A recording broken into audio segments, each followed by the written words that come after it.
இப்போ நான் இது வந்து 3 கொடுத்துருந்தேன் இல்லைங்களா, இதை வந்து நான் 3.5 கொடுத்துக்கிறேன். 3 அளவு கொடுத்துக்கலாம்.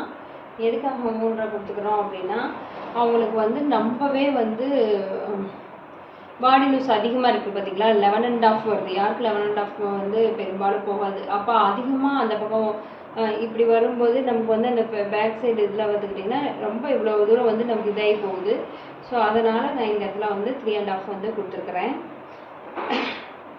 3.5 கொடுத்துட்டு நம்ம லைன் போட்டாலும் இந்த இடம் பத்தாது. நமக்கு இந்த இடத்துல எக்ஸஸ் துணி வச்சு தான் இது பண்ணணும். ஸோ அதனால் இது வரைக்கும் மட்டும் போடுறது போடலாம். அந்த பக்கம் துணி ஜாயின் பண்ணிவிட்டு அதுக்கு தகுந்த மாதிரி நம்ம கட் பண்ணிக்கலாம். இப்போ இதை வந்து பாதி அளவாக வந்து நம்ம எடுத்துக்கலாம். இப்போ 9 இன்ச்சை வந்து 4.5ம் 2.25ம் இந்த பக்கம் 4ஆம் வந்து டிவைட் பண்ணிக்கலாம். டிவைட் பண்ணிவிட்டு நம்ம இங்கேருந்து 3rd ஜாயின் பண்ணிக்கோங்க. ஓகேங்களா. 2வது இங்கேயே உள்ளே போயிடுவேன். இந்த இடம் சென்டர் பாயிண்ட்டு இங்கே வந்து ஜாயின் பண்ணிடுவேன். ஓகேங்களா. ஸோ இதுதான் வந்து கையோட அளவு. இந்த கட் பண்ணி எடுத்துக்கலாம்.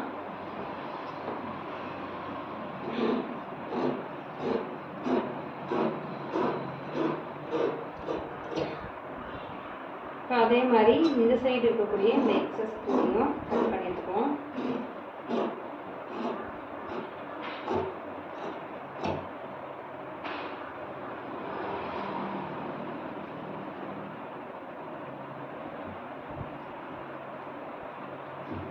இப்போ இங்கே சென்டர் பாயிண்ட்டை நம்ம கட் பண்ணிக்குவோம். ஸோ அதே மாதிரி இந்த இடத்துல குடஞ்சிடலாம். கொஞ்சம் கரெக்டாக 4 பீஸ் கரெக்டாக வச்சுருக்கோமான்னு செக் பண்ணிக்கிட்டு இப்போ இதுக்கு ஒரு ஸ்டெப் இருக்குது, நான் சொல்லித்தரேன்.